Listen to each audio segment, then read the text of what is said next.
something I've been doing lately, and I'll just throw it out as an idea. I like to take my air hose and blow off the excess sanding dust.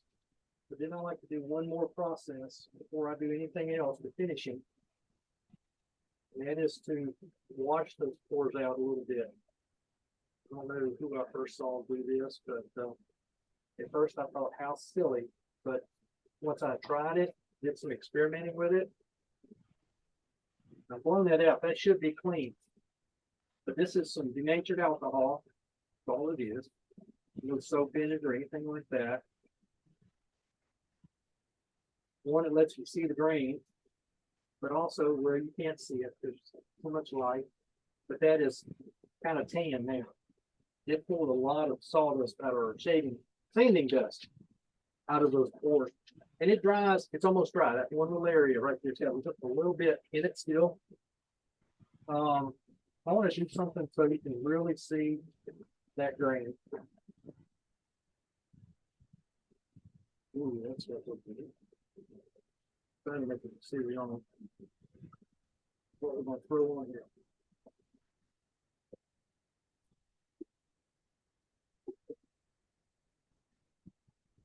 Pull out my little airbrush makeup applicator.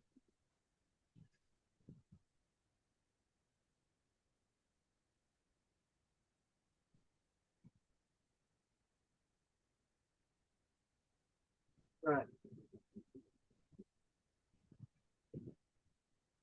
I believe you have gotten a lot of questions already about that. This is a little, and I showed it to you all before a few weeks ago.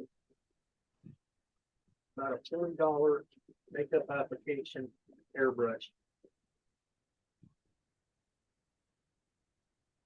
Airbrush.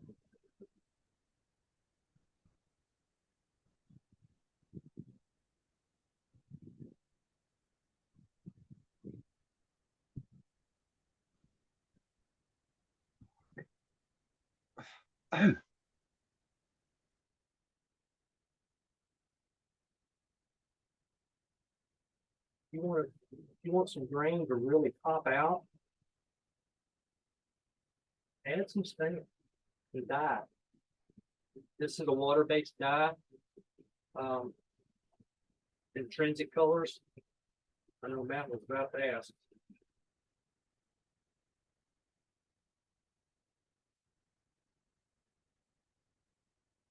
So what I'll do is give that just a couple of seconds to dry. It doesn't take long because it's water-based.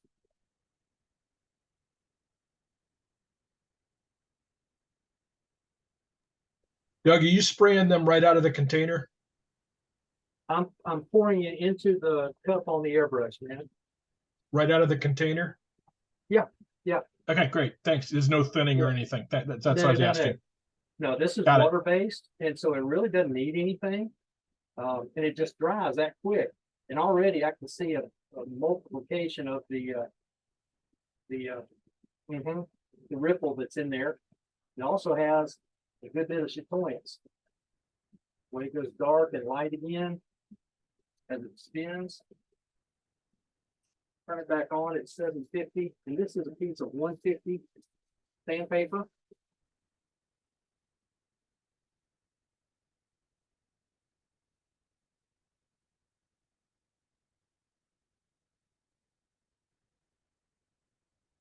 And I'm no different from anybody else. I did not discover this on my own. I watched a lot of other people who've been playing with color a lot longer than I have. I don't do a lot of color, but I'm growing to like it more and more all the time. Kind of concentrating on that ring. I don't like that ring that is quite so pronounced. This is basically the same process I use on that Oriental bowl. And in fact, I did it with black. I sprayed that top completely black, and then put a second and a third coat of stain on it, but I wanted it dark, and then sanded it back almost off. I left some toward the center, I left some for the edge, but I wanted it dark, and then after I sanded it back, applied the red. I think there's 3 coats of red on there. And then I started putting clear finish on it. And I'll tell you guys the absolute truth. I thought I was getting, some of y'all been talking about the 3X. I thought that's what I was getting, except it only it's 2X. It's a totally different company. And I don't like the 2X. It's better than the other stuff I was using. I was using another product. It's an awfully good product, but it just didn't do the job I was looking for. And so I'm going to go back to my lacquer. It doesn't fail me ever. Some people have a hard time with lacquer. I understand that, but I don't. So, let's put this back. Hey, Doug, we got a question in chat. Which color did you spray? Oh, I'm sorry. I meant to say that. This was the intrinsic color plum. Plum. Kind of Thank a you. purple. Kind of a purple. So let's save the questions for after the end of the demo so Doug can concentrate and get through his demo.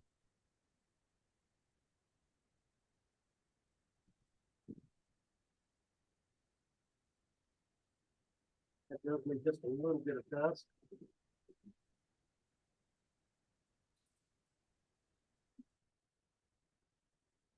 Open. Yeah, you can really see the ripple coming through, especially right through there. We take a little bit of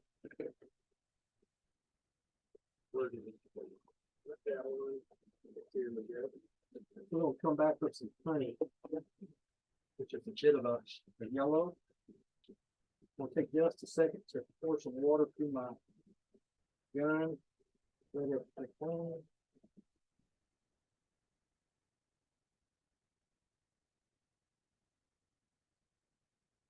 Now, if this was alcohol based or oil based, I would want to spray it into a container or a paper towel.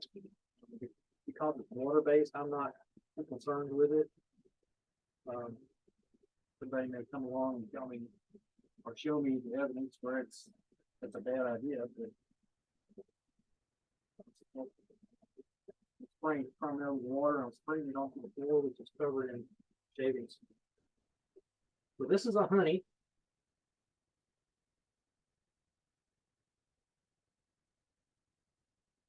So right over the top of that.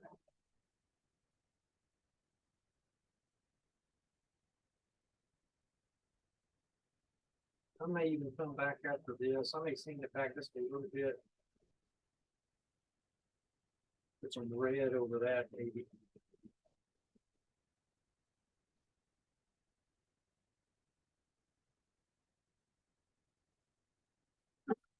Excuse me. Right. There again. Yeah, you start to see the ripple all through here. Comes out pretty nicely. But I do think I need to work on the colors a little bit more. Not super happy with those at the moment. But you get the idea. You get the idea. The turning is pretty elementary, pretty simple. That's the word I'm after. And it's just a matter of watching what you're doing, thinking about what you're doing. Like I said, this was only an inch thick. It was very thin to begin with. Any other questions there that you haven't hit yet? Yeah, outside of the collar, I didn't see anything else come through. Matt, did you see any other questions come through besides the collar? Nope, that was it.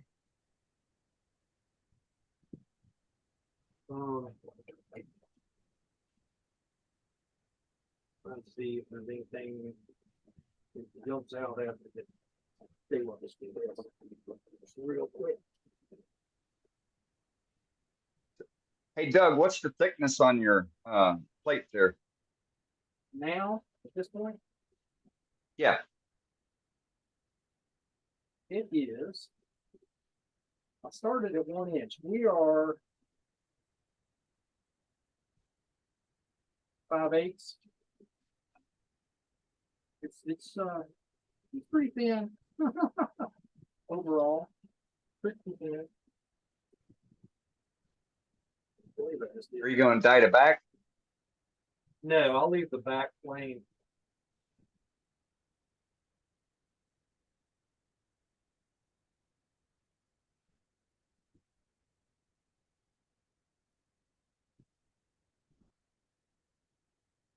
How's that for sunset? Getting there. Pull my brush away so it thins out the paint. There we go.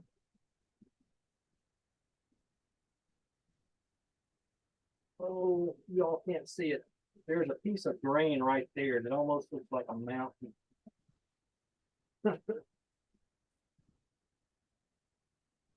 Very good, very good. Anyway, that's that. That's that.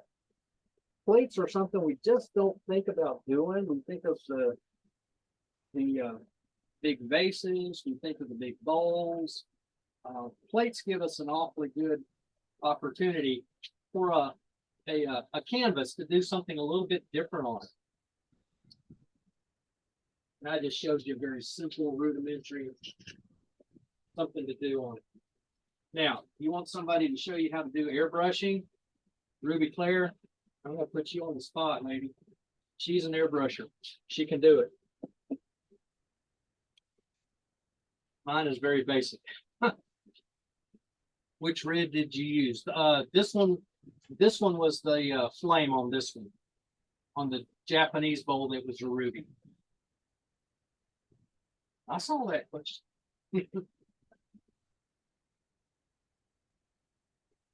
anything Yeah, Right else? on, right on.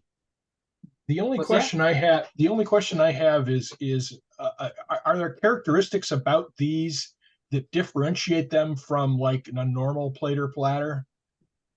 Is it the color scheme or the mechanism, or is the shape, or you know, what makes it different?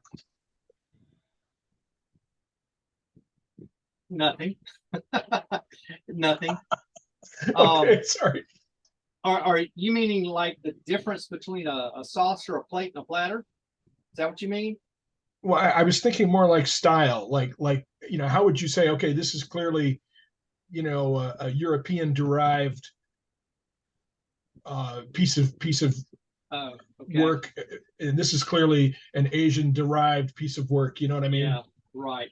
Yeah, no, this would be more Western instead of Eastern. The Asian inspired, they do some different things. They would have it really flat and then put a half-inch to an inch foot underneath it, much like this bowl has. If I can get it where you can see it. That's a half-inch foot underneath that bowl. As I was looking at the pictures on the internet, you know, there were some that had like 1.5 to 2-inch feet under them. In Western Europe and in North America, we tend to have our dinner plates pretty flat for the most part. You know, they don't curl up on the sides very much at all. So, and that's really the only two differences that I saw in looking at platters and plates over the last week or so. So, if that answers your question, I hope. Thank you for the observations. I appreciate it, Doug. Yeah, yeah. But this one, like I said, it started out as at an inch, and we're, you know, maybe 5/8 now, 5/8, 3/4, somewhere right in that neighborhood. This rim does slope toward the top or in toward the top, just a hair, not drastically. It's just a little bit to get a little bit of interest on the rim. I will come back, sand this rim so it's nice and clean all the way around. I don't have a lot of dye on this outside, but there is just a touch. But I'll sand that. This will get clear finish on the outside or on the top, probably lacquer. I will come back and sand the back side and take that tenon off, and there again put the same finish on the back that I put on the front, not the color, just the finish, and that'll be the end of that. So with that, unless there's more questions, Very well. Thanks, Doug. Nice all job, right. Doug. You're so welcome. You're so welcome.